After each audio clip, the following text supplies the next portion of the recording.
हमारे पास प्रश्न है, निम्न अभिक्रिया में P4 का तुल्यांकी भार क्या है। तो इस प्रश्न में P4 यानी टेट्राएटॉमिक फास्फोरस, चतुष्परमाण्विक फास्फोरस PH3 में चेंज हो रहा है और उसके कुछ अणु H2PO2 माइनस में चेंज हो रहे हैं। ये पूरी कंप्लीट रिएक्शन नहीं है, इसमें सिर्फ फास्फोरस का चेंज दिखाया गया है कि फास्फोरस कहाँ कहाँ जाता है। संतुलित अभिक्रिया भी दी हो सकती है आपको तुल्यांकी भार ज्ञात करने के लिए P4 का, और इस तरह से भी दी हो सकती है। तो इसको कैसे हम P4 का तुल्यांकी भार ज्ञात करेंगे। इस अभिक्रिया में फास्फोरस में ऑक्सीकरण भी हो रहा है, अपचयन भी हो रहा है। तो ये अभिक्रिया जो है ये विषम अनुपातन का एग्जाम्पल है, और विषम अनुपातन के लिए हम जो तुल्यांकी भार निकालते हैं उसमें ऑक्सीकरण संख्या में कमी और ऑक्सीकरण संख्या में वृद्धि निकाल के फिर हम इक्विवेलेंट वेट निकालते हैं। तो यहाँ पर फास्फोरस यानी P4 की ऑक्सीकरण संख्या 0 है।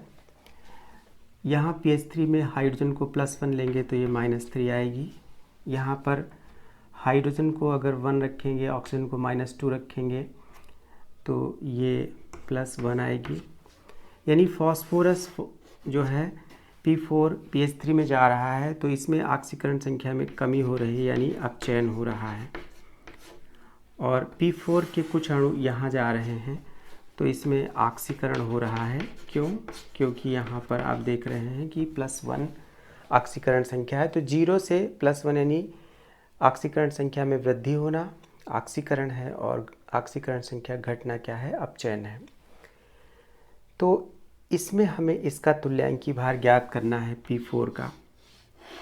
कैसे ज्ञात करेंगे? तो सबसे पहले तो हमें जब इस प्रकार से अभिक्रिया दी हो, जैसे यहाँ फास्फोरस 4 है, यहाँ 1 है, यहाँ 1 है, तो राइट साइड में 2 ही फास्फोरस हैं, इधर 4 हैं। हम पहले उन्हें संतुलित करेंगे, यानी इक्वल करेंगे, बैलेंस करेंगे। फास्फोरस को ऑक्सीजन हाइड्रोजन से कोई मतलब यहाँ नहीं है। तो देखते हैं, इसे हम सॉल्व करते हैं। P4 चेंज हो रहा है PH3 में, और P4 ही चेंज हो रहा है किसमें? H2PO2 माइनस में। तो यहाँ फास्फोरस 4 हैं तो 4 लिख के हम फास्फोरस बराबर कर लेते हैं। यहाँ फास्फोरस 4 हैं तो 4 से हम यहाँ पर लिख के फास्फोरस अब 4 हो गए। अब ऑक्सीकरण संख्या यहाँ तो 0 है, यहाँ 0 है, यहाँ फास्फोरस -3 है, एक फास्फोरस -3 है, तो यहाँ 4 फास्फोरस कितने हो जाएंगे? -12।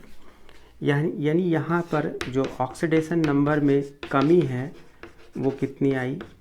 12 यूनिट, 12 आई। यानी कमी जो है कितनी आई? 12 यूनिट या 12।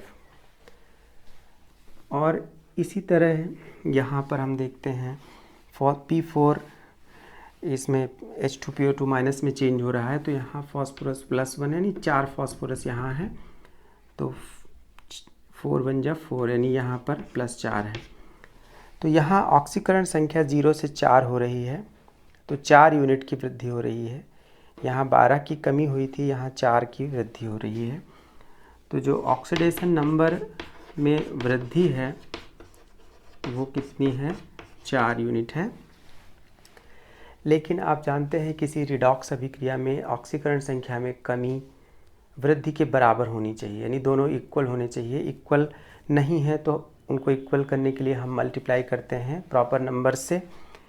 जैसे इसको अगर हम 3 से मल्टीप्लाई कर दें तो 12 हो जाएगा।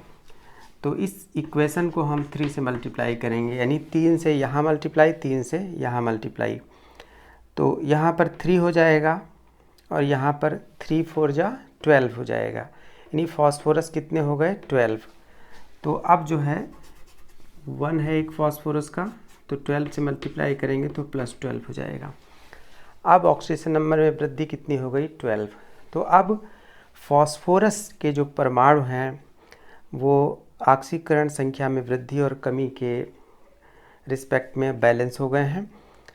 और अब हम यहाँ से कमी और वृद्धि को यूज़ करके तुल्यांकी भार ज्ञात करेंगे। तो जो तुल्यांकी भार है इसको हम E से लिखते हैं, और E बराबर, अब इसका अणुभार, इसका अणुभार क्या होगा, फॉस्फोरस कितना होता है, फॉस्फोरस 31 होता है एक पी का, तो यहाँ 4 हैं तो इंटू 4। और ऑक्सीकरण संख्या में कमी, देखिए यहाँ सूत्र है, ऑक्सीकरण संख्या में कमी कितनी है, 12, यहाँ देख रहे हैं 12 है।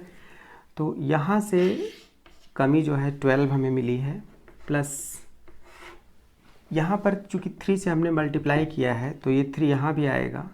तो जब हम अणुभार रखेंगे तो 31 इंटू 4 ये अणुभार है, और ये भी अणुभार है, लेकिन यहाँ 3 से मल्टीप्लाई किया है इसलिए 3 आएगा यहाँ। और ऑक्सीकरण संख्या में वृद्धि कितनी हो रही है, 12 की। तो अब ये इसको सॉल्व कर लेना है हमें, 4 3 जा 12 यानी 31/3 प्लस, तो ये 3 4 जा 12 कट गया, बचा 31, और ये 10.33 जा 9 प्लस 31 कितना आ गया, 41.33।